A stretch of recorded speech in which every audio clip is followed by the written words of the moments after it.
Phone tapping కేసులో మాజీ రాజ్యసభ సభ్యులు బీఆర్ఎస్ పార్టీ రాష్ట్ర ప్రధాన కార్యదర్శి జోగిన్పల్లి సంతోష్ కుమార్ గారికి సిట్ నోటీసులు ఇవ్వడాన్ని తీవ్రంగా ఖండిస్తున్నాం.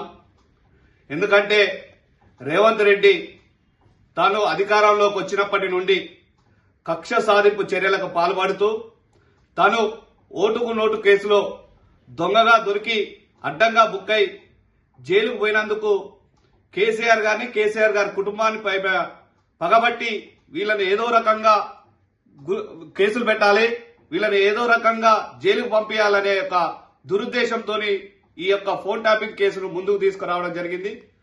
మొన్న నైని బొగ్గు గనుల కుంభకోణం విషయంలో బయటపెట్టగానే మా పార్టీ రాష్ట్ర నాయకులు మాజీ మంత్రి హరీష్ రావు గారికి నోటీసులు ఇచ్చారు. మరొకసారి దానిలో జరిగిన అవినీతి గురించి కేటీఆర్ గారు వివరించగానే కేటీఆర్ గారికి నోటీసులు ఇవ్వడం జరిగింది.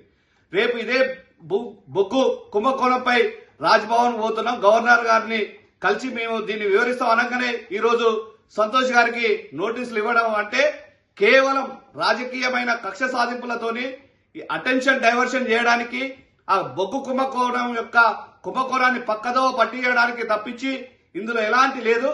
చెప్తున్నాం, బీఆర్ఎస్ పార్టీ నాయకులుగా దీన్ని తప్పకుండా ప్రజాక్షేత్రంలో తీసుకుపోతాం, ప్రజాక్షేత్రంలో తేల్చుకుంటాం. ఈ యొక్క రేవంత్ రెడ్డి పాల్పడుతున్న కుట్రలను తప్పకుండా ప్రజాక్షేత్రంలో చేర్చుకుంటాం. ఈ సిట్లు ఎలాంటి ఫోన్ ట్యాపింగ్ కేసులో ఎలాంటి యొక్క లేదు, కేవలం దీన్ని డైవర్షన్ చేయడానికే ఈరోజు ఈ ఫోన్ ట్యాపింగ్ కేసును సిట్టును పావుగా వాడుకుంటుందని మేము ఆరోపిస్తున్నాం. కిషోర్ గౌడ్, బీఆర్ఎస్ పార్టీ రాష్ట్ర నాయకులు.